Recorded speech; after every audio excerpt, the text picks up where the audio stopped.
미국에는 이단 헌트가 있고 영국에는 제임스 본드가 있다면 한국에는 김철수가 있습니다.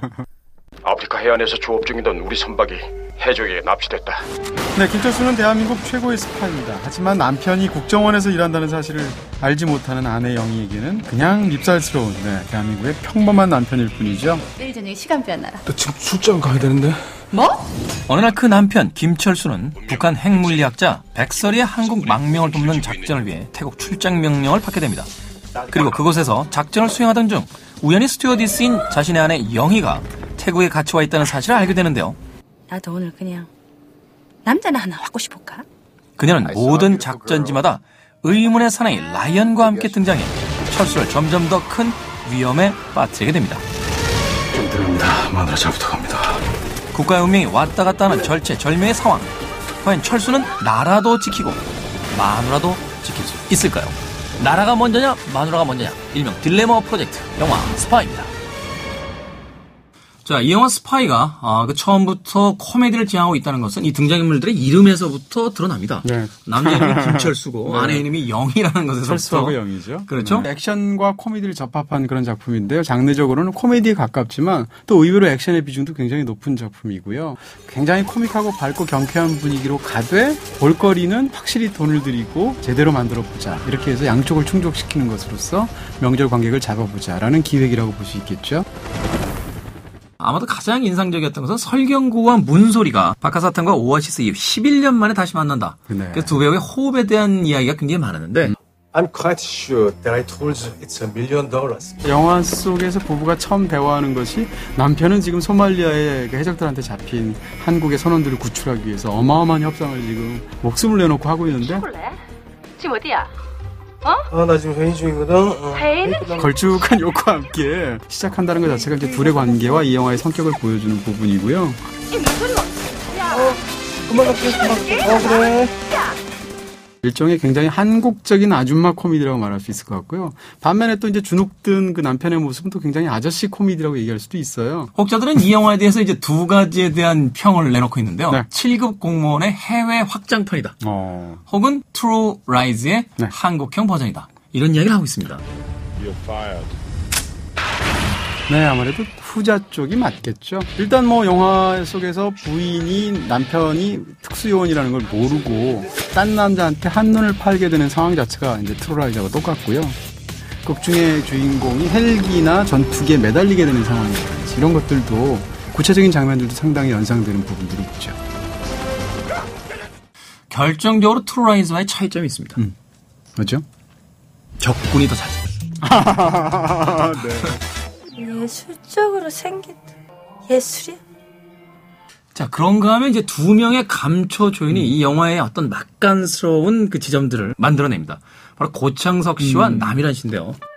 누구세요? 야쿠르트입니다. 네? 최근에 본 모든 캐릭터 중에 가장 웃긴 캐릭터였던 것 같아요. 볼 때마다 웃기다는 생각이 들고 또 그 상황도 웃기지만 라미란 씨의 연기가 굉장히 능청맞죠. 저 잡아드릴까요? 제가 가서 잡아오겠습니다. 고창석 씨야 뭐 이런 경우는 딱 타입캐스팅이죠. 그래서 영화에 딱 맞는 그런 마음 좋으면서 뭔가 허술한 철수의 상사인 요원 역을 하고 있습니다. 저게 백설이야? 아닙니다. 김대리 와이프죠.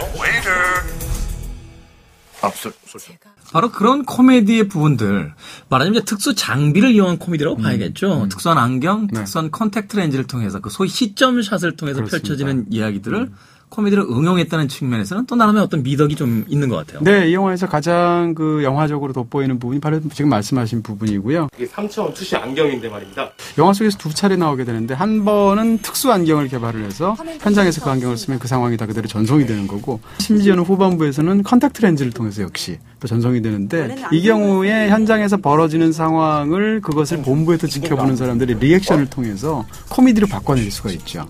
그리고 또 그 상황을 두 번씩 복귀하기 때문에 현장에 대한 중계도 잘 될 수도 있고, 관객 입장에서. 그런 면에서 굉장히 영리하고도 영화에 잘 맞는 그런 장치라고 할 수 있겠죠. 이 영화를 보면서 제일 아쉬웠던 것은 사실 출석 극장가에서 이렇게 그냥 평범하게 그냥 2시간 정도 말 그대로 킬링 타임을 하기 위해서 가서 보는 영화로는 아주 나쁘지도 않아요. 근데도 불구하고 아쉬운 건 뭔가 하면 아무리 그래도 영화라는 것이 일단 만들고 싶은 이야기가 있어서 그것을 영화적으로 어떻게 풀어낼 것인가를 고민하는 방식으로 영화가 만들어져야 되는데 이 영화는 일단 시즌을 먼저 생각해 놓고 그 시즌에서 얼마 정도의 관객을 동원할 것인가를 놓고 제작비 산출이 나오고 그렇게 해서 거기에 맞춰서 대충 맞는 이야기들 스토리를 골라서 뚝딱뚝딱 만들어낸 그런 레디메이드 기성품이라고 그럴까요? 그런 느낌이 있다는 거죠. 액션 코미디라고 한다면 액션이 코믹한 상황으로 이어지고 코미디가 액션이 돼야 되는 거거든요. 근데 이 영화에서는 그냥 액션 코미디라고 하니까 액션 따로 그냥 제대로 그럴듯하게 볼거리를 보여주려고 하고 코미디는 코미디 따로 또 구사를 하려고 하는데 자체가 굉장히 이물감이 있게 서로 따로 노는 것 같은 느낌이 든다는 거죠. Is that a fire? 저는 대표적으로 그 코미디 영화를 지향하고 있었음에도 불구하고 설경구 씨라든지 또는 다른 캐릭터들이 그 스파이의 세계에 대한 어떤 냉정함에 대해서 그 정색을 한 채 갑자기 대사를 내뱉을 때 이렇게 보면 네네, 좀 그렇죠. 과연 이 영화의 지향점이 어디인지 좀 흐트러지는 듯한 그런 느낌도 있었거든요. 그렇습니다. 그 말을 농담으로 해야지 이 영화의 컨셉에 맞는 건데 말 그대로 굉장히 절체절명의 상황 속에서 정색을 하고 이게 스파이들의 운명이야. 뭐 이런 대사들이 나오게 되죠. 자세한 건 나중에 말씀드리겠습니다. 네, 영화라는 것이 사실 유통기한이 뭐 한없이 길지는 않죠. 그렇죠. 10년 전 영화만 봐도 굉장히 낡아 보이고 사실 이미 한 10여 년 전쯤에 나오는 한국 영화 중에 우리가 기억하는 영화가 몇 편이나 있겠어요. 있죠.